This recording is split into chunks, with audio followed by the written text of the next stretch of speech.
A young but courageous Roman warrior attempts to bring honor and integrity to the memory of his father while hunting for the golden emblem of his people. Hello there everyone, I'm movie critic Nick Yacobucci, back here as always at RealScreenReviews.com, and our next movie review is the action and period piece The Eagle. This film opened in wide release on Friday, February 11th, 2011, and it stars Channing Tatum, Jamie Bell, Mark Strong, and Donald Sutherland. The Eagle comes to us from director Kevin MacDonald, the director of the fantastic documentary Touching the Void, State of Play with Russell Crowe, and he also directed Forrest Whitaker to a Best Actor Oscar in The Last King of Scotland.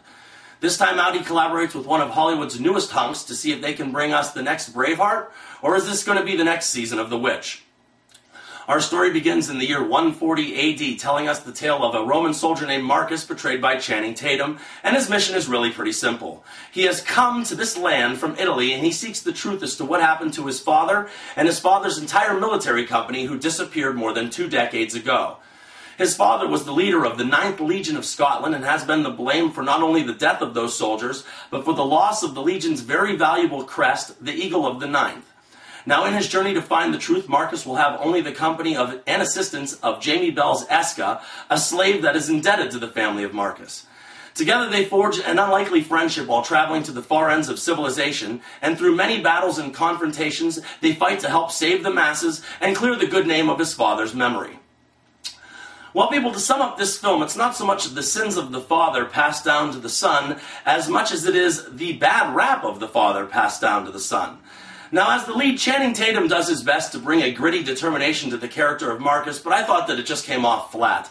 I like Channing Tatum, I really do, but G.I. Joe, I mean, come on. Then there's Fighting and Step Up 1 and 2, where he really doesn't bring much to the big screen in those films either. I didn't see Dear John, but if I did, I probably would cry not because of the ending, but because I was watching it in the first place, which brings me to his performance in The Dilemma, which I still can't figure out where that was going. I realize the role of Marcus is a stern one, but he did need a heartbeat and a pulse, and something other than a stone face worthy of Medusa's curse. Actually, the best part of The Eagle is Jamie Bell. His portrayal of Esca was the one in the feature with dimension, and he made use of that as a talented actor. He is the true hero of the story, in my opinion, being good on his word from start till finish, and being even more honorable than Marcus by realizing and expressing forgiveness throughout the story.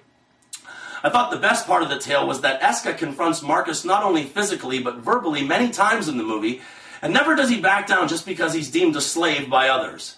Just because he's indebted to Marcus, that doesn't mean that he agrees with his principles and or philosophies.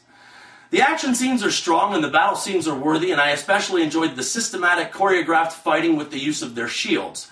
However, this film should have been rated R, and in my opinion it lost a lot when they trimmed it to fit the PG-13 rating system. They also needed to pull the camera back during the action and pump up the lighting because it was actually difficult to see what was going on in some spots.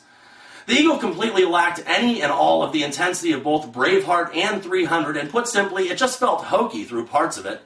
As Marcus and Esca are traveling for the Eagle, it's brisk and the leaves are dropping on them. Then all of a sudden they're in the middle of a blizzard. Then all of a sudden they're at the top of a mountain with the sun beating down them. I was starting to wonder if they were the two-man Fellowship of the Ring, and the obvious and blatant comparisons to Frodo and his servant Master Samwise Gamgee, well, they couldn't have been more prevalent unless they were played by Tony Cox and Warwick Davis.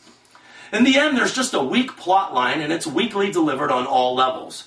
Though we are in ancient Rome, Donald Sutherland speaks as if he's been a lifelong resident of Venice Beach, and the villains covered in blue mud sounded like some of Brooklyn's finest, with a hint of a Klingon accent thrown in there somewhere.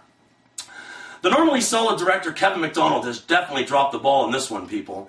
He can't muster a shred of anything remotely thrilling through most of this project, and the only time that he can create a captivating atmosphere is when there are hundreds of people on screen with weapons.